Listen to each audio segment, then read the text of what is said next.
Can you guys share with our viewers what you do for a living? What do you do for a living? I'm Wes Watson. Everybody knows who I am. Who? What's your name? Wes Watson. Can I get inside the house? We'll talk to you now, bro. How can I get inside the house for my Our dog? detective is gonna talk to you, alright? What is this You wanna for? leave her? You wanna leave yourself with him? Yeah. Yeah. All right. Clinton, can you drive this car to my pad? What's this about? It's an open case, man. Oh, that fight thing? It's an open case. That's crazy. That guy came and assaulted me. All right. You guys, speak to a detective now, so he can explain. are they gonna let me go? Wes Watson's story is one of the wildest rides the internet has ever seen.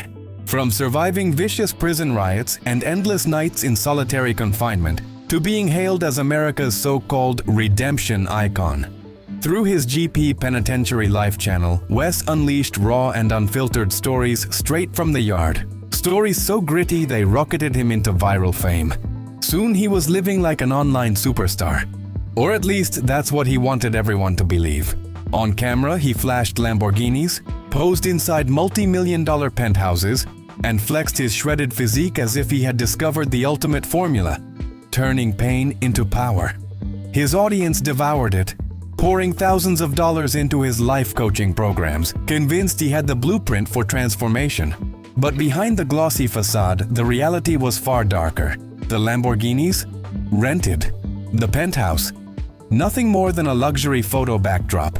And those high-ticket coaching packages? Overpriced schemes that siphoned millions from desperate followers.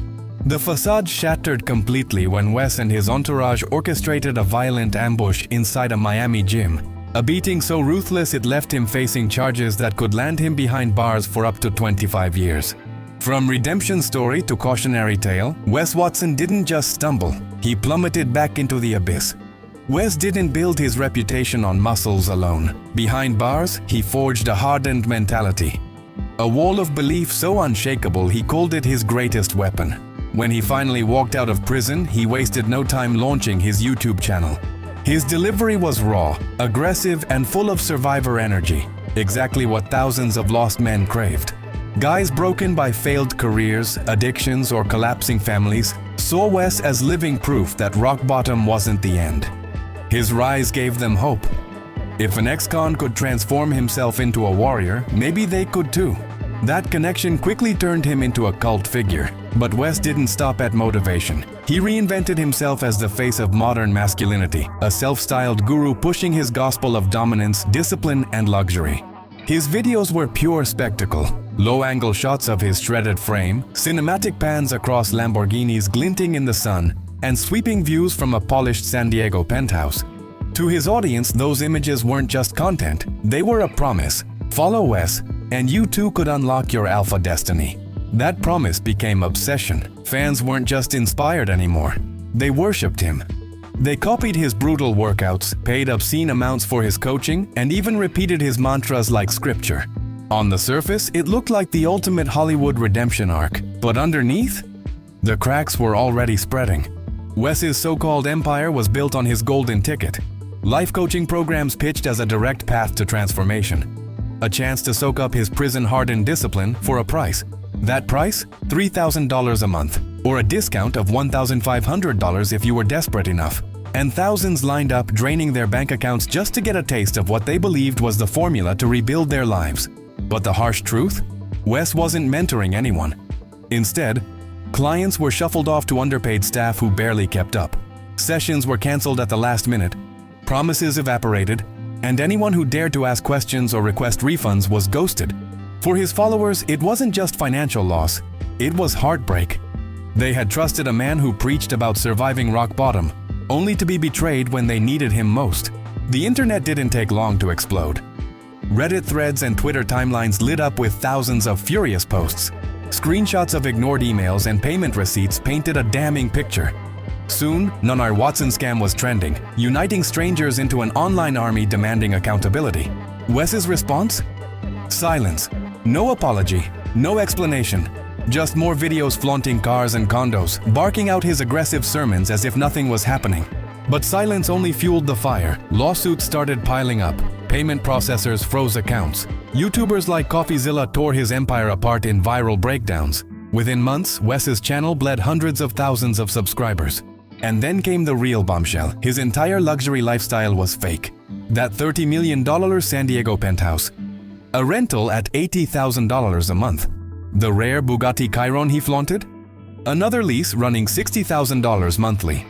The cars, the condos, the empire, all smoke and mirrors, propped up by debt and desperate followers' cash. The ultimate alpha wasn't building wealth, he was burning through it like a gambler. And soon, his fragile kingdom collapsed under its own weight. The breaking point came on December 29, 2024. Alvadian Fitness Miami, a gym Wes partially owned. It started like another online taunt. Wes called out one of his critics, daring him to show up for a one-on-one fight. The critic, a towering man named Haki Ibrahim, actually did. But the so-called honorable showdown turned into a full-on ambush. Surveillance footage revealed Wes and his crew pouncing the second Ibrahim stepped inside. It wasn't a fight. It was a gang attack. Weights and belts were used as weapons. The beating left Ibrahim battered and bloodied. Worse still, Wes was caught shouting racial slurs mid-attack, turning a violent clash into something much uglier. The internet went nuclear. Hashtags like "Chaucher Justice for Haki" trended worldwide. The footage racked up millions of views in a single day, branding Wes not as an alpha, but as a racist thug. Instead of remorse, Wes doubled down. On Instagram, he smugly insisted it was self-defense, bragging, "I could have pulled a gun if I wanted to." On police body cam, he threatened, "Next time, I'll kill him," while mocking Ibrahim's appearance. For someone who built an empire preaching discipline and control, the footage revealed the opposite: pure insecurity, arrogance, and reckless violence. Prosecutors wasted no time. On February 6, 2025, Wes was arrested on multiple felony counts. With his criminal history, the state attorney's office announced they'd pursue the maximum, up to 25 years behind bars. His trial was scheduled for July 2025. Meanwhile, his online world imploded. Sponsors pulled out, partners vanished, and even his closest allies distanced themselves. The ultimate alpha was unraveling in real time. But Wes didn't stop digging. In September 2025, during a live stream in Miami with drama bait influencer Jack Dowie, chaos erupted again. A young fan approached their table, and Wes snapped. He barked at security to slap the kid for interrupting, then turned on his own crew when tensions escalated. Within minutes, the live stream captured Wes threatening to kill one of his own friends. Another man even pulled a knife inside the packed restaurant, while Wes kept eating as if nothing was wrong. The clip went viral instantly. Wes Watson meltdown trended across platforms. Millions watched as his carefully crafted alpha image collapsed into a circus of violence, ego, and insecurity. Miami police opened yet another investigation, piling fresh allegations onto his already stuffed case file.